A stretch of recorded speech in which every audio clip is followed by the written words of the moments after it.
So hi everybody, and welcome to another 3 at 3 with This Is Milk.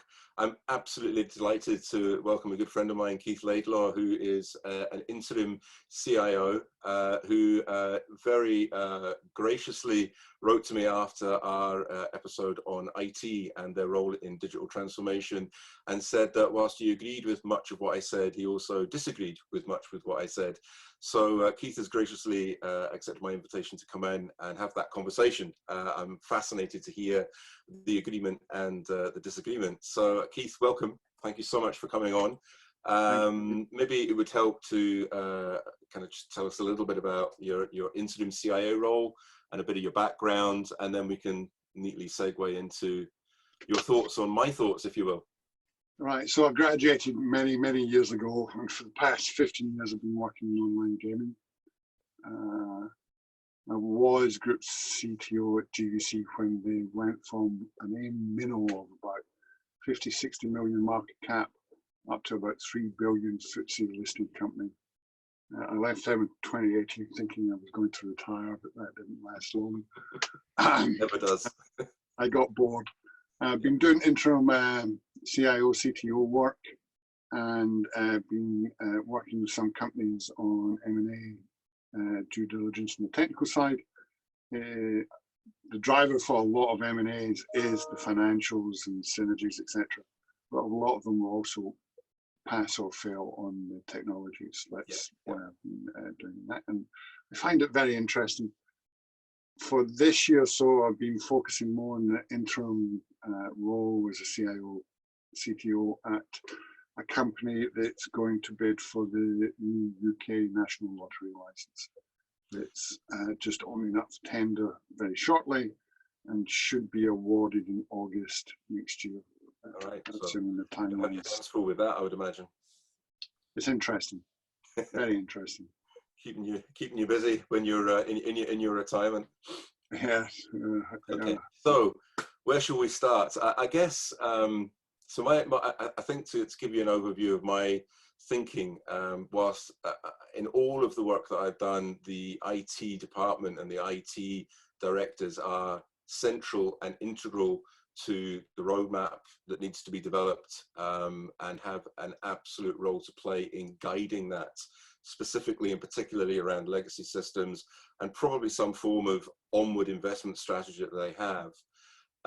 My experience is that they are rarely connected to things like the cultural change and upskilling and reskilling that needs to happen across the business, to the kind of customer centricity that you need to wrap into that, and the kind of just the overarching direction of travel from a more organizational strategic point of view. That would be a very actually touching on the points I was thinking of mentioning, which a very sweeping generalization. Yeah, and we haven't collaborated in saying this. No. So where would you like to start? Transformation. IT is part of the team, and as you've already said, absolutely, the team is the strategic leadership. Where we're going is essential. Operations, and then we're getting into change management, HR as well, are all, as well as IT, are all key parts of the team.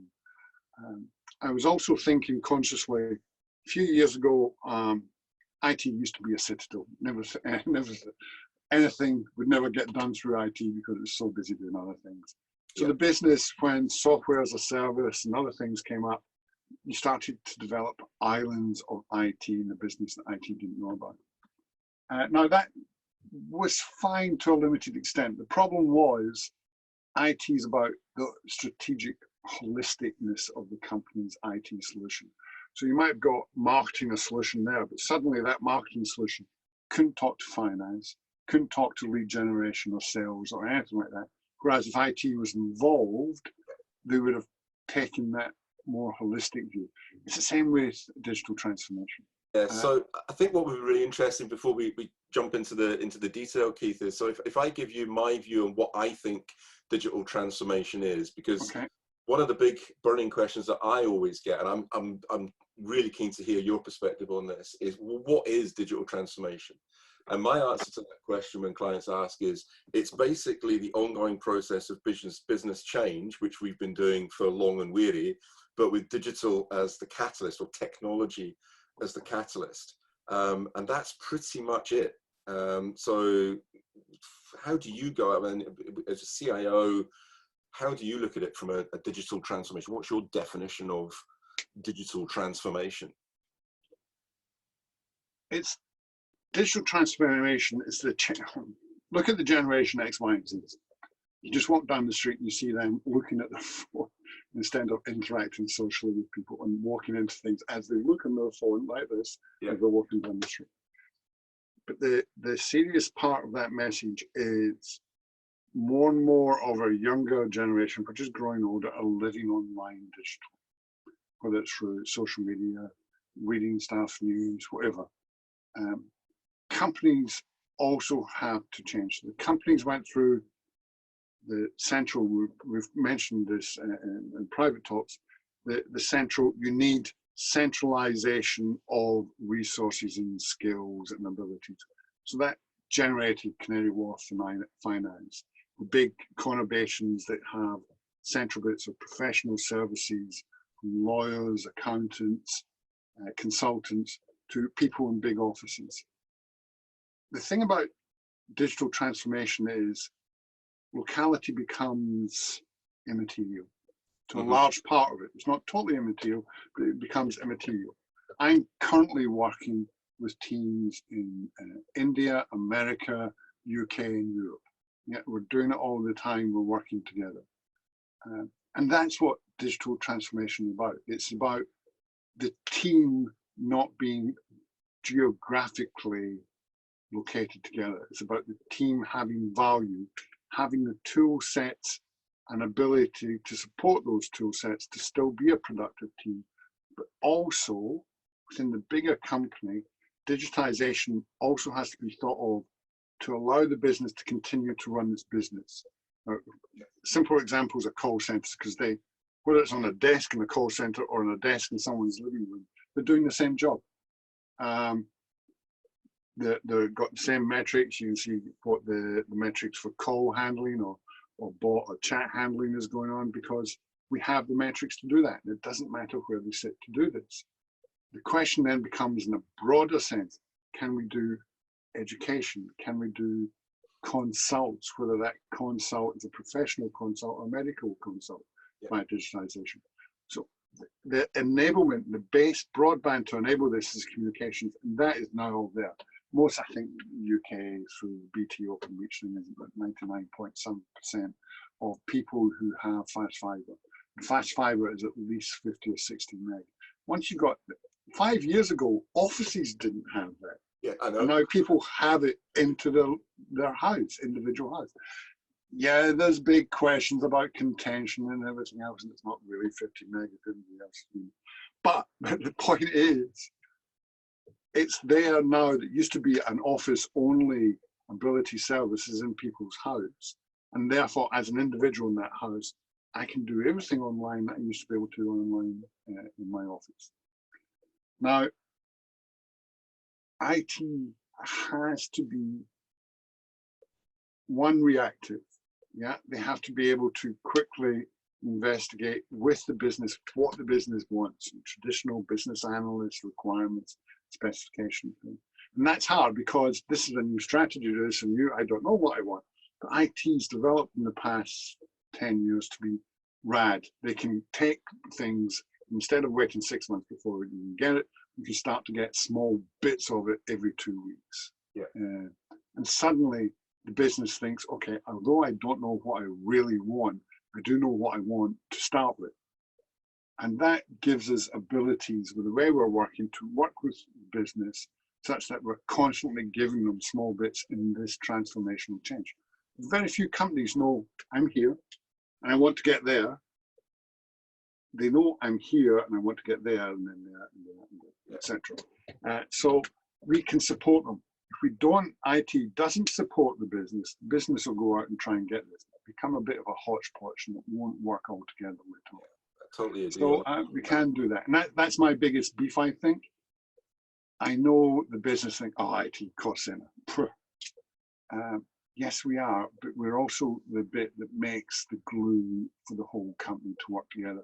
So you have to engage with us and we have to engage with you. And we can do it now in the best of breed companies, such that we're not an inhibitor. We're allowing you to quickly test things. You can't go to a third-party supplier and say, I don't know what I want, but I want to start like this.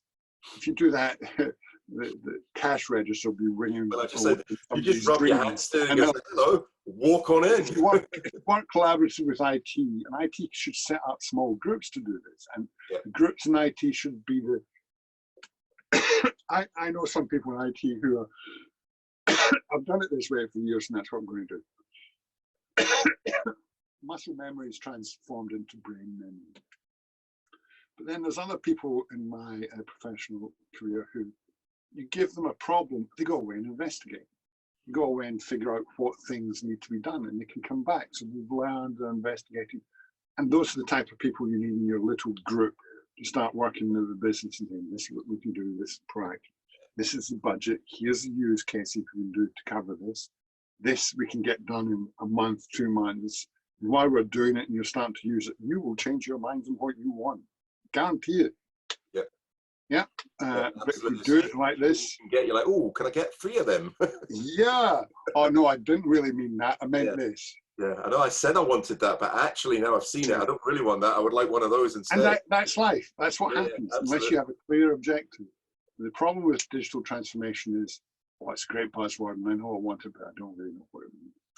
Yeah, I know. I couldn't agree with you more. And I think part of my job is to help clients to define that, and it means something different for every single one of them. That there's no kind of standards change. And you've kind of touched on a couple of things. I think the big challenge most big organizations face is the pace of change.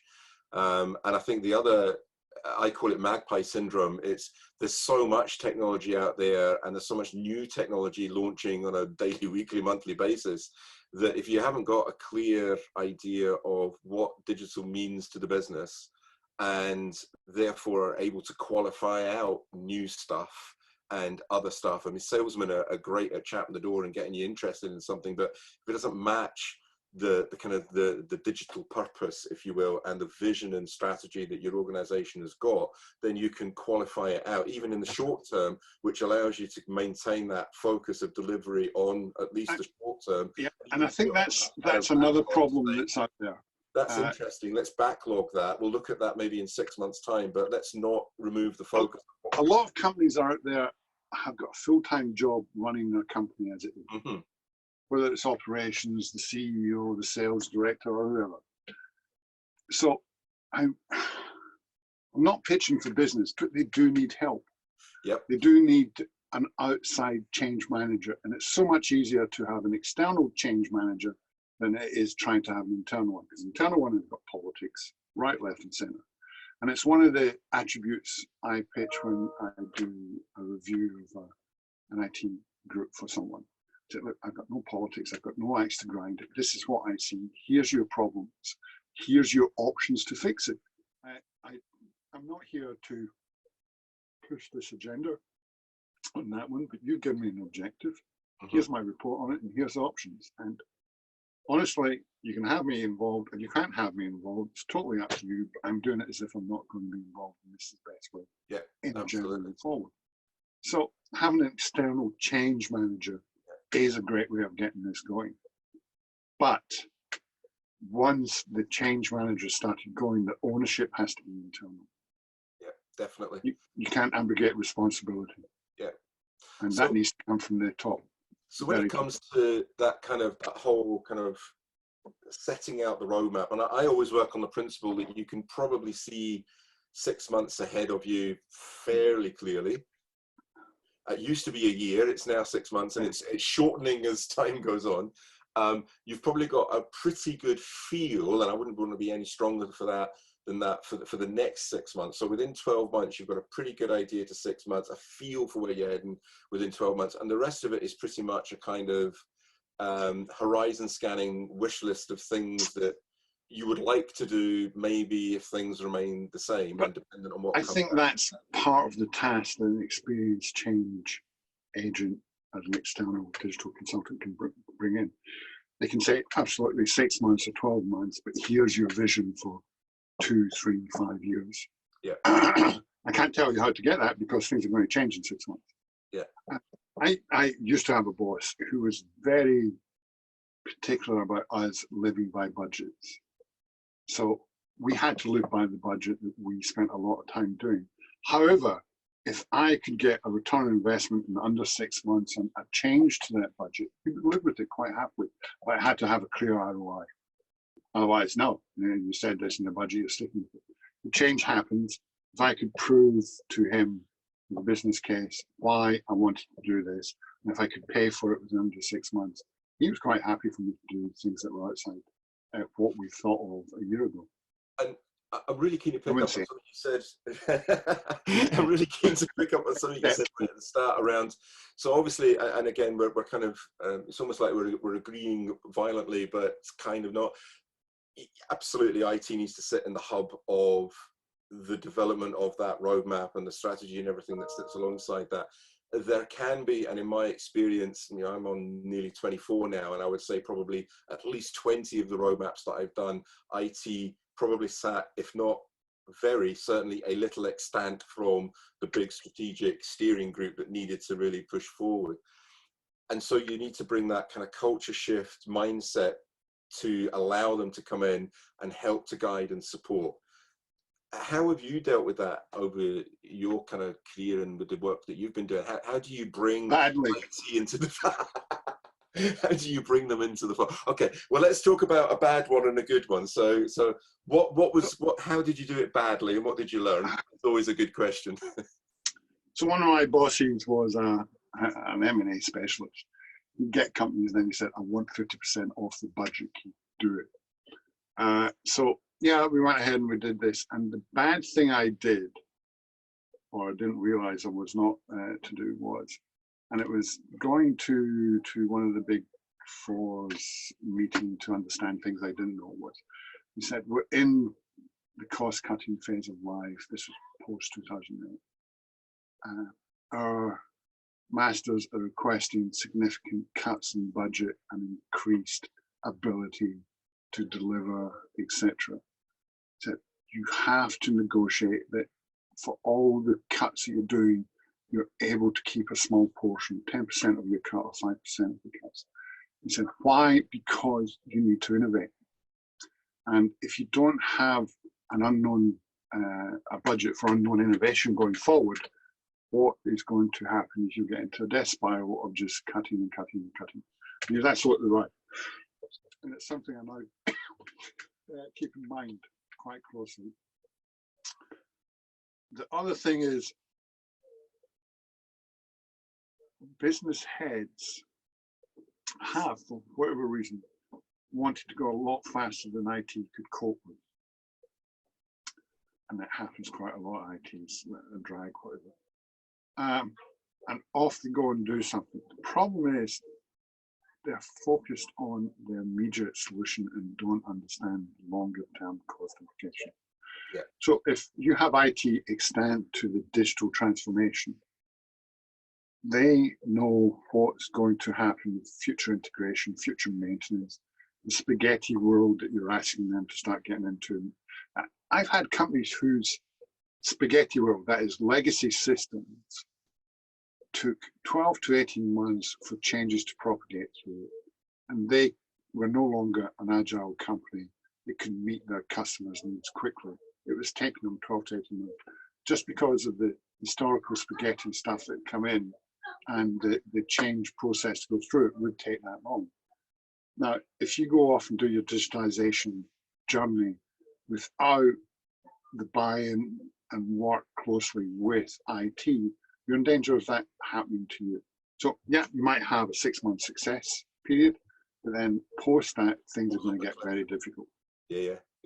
So, and that ties in again to the strategy and operations of where you want to go and how you will progress that in the journey with IT. IT is not, I sort of disagree with you, IT's core. They're part of the core, they're not the core. It's a team effort. Yeah. The must be part of the core, but they're not the driver for this. No. And the driver for this has to be business. Actually, the driver for all, unless you're a Mark Zuckerberg or whoever who's in the garage creating something. all IT is there as an enabler for the business to make the business be successful through agility and ability to service their customers, whatever that is going to be. But they're not there to run the business. Yeah. There's so many subject matter experts out there who haven't got a clue about IT, and that's fine. IT's job is there to help them do that. So it's interesting. The point I was disagreeing with is in your, was it series practice 11 was, session 11 was the fact that it's IT that's driving this. It's not. IT is an enabler and has to be integral to it, but they're not the driver. Yeah, it's interesting because I couldn't agree with you more. We always go on about how it's got to be customer centric and customer first, and then everything kind of spins out of that with regard. Well, everything spins out of that. What skills do you need? What people do you need? What IT do you need? What marketing and communications messages do you need? And what culture you're going to have? Yeah, culture that cultural bit's so important. Soft, squishy thing, but it really is important. How it's going to work in that digital transformation and in the remote working world, I don't have a clue. I really don't have a clue. No, that's a dark. I'm really lucky that there's we've got as you know within this as well, we've got a number of kind of partner consultants that we work with, associate consultants we work with, who are specialists in that whole kind of culture shift, culture change. Kerry, who was on 2 weeks ago, I think, and then Joe McCallum, who you've met actually, with the work with BIP. One of her specialisms is that kind of culture shift and that kind of moving the tanker gently to where it needs to be over time. And so I'm really lucky that I'm surrounded. It's that whole adage, Keith, you know, that I've lived my career by: surround yourself with brilliant people and bask in the reflection of said glory. It's kind of how make sure you hire people who are cleverer than you. Absolutely. People tell them what to do. Yeah, you just sit in the middle and direct and orchestrate it, but let them crack on and trust them that they know what they're doing, and invariably they do. So invariably they do. Yes. Invariably, you just need to be humble enough to listen to them. Is the main thing. Okay, mate. Well, listen, thank you so much for joining. I think you and I could carry on this subject for long and weary, but maybe get you to come back in again at some point when you're maybe less busy than you currently are. Thanks very much. It's been a bit of a do lately. Yeah, it's the last 6 months have been interesting, haven't they? One cannot complain about being busy, can one? Never. Even never complain. though allegedly I'm retired. Yes. Yes, allegedly.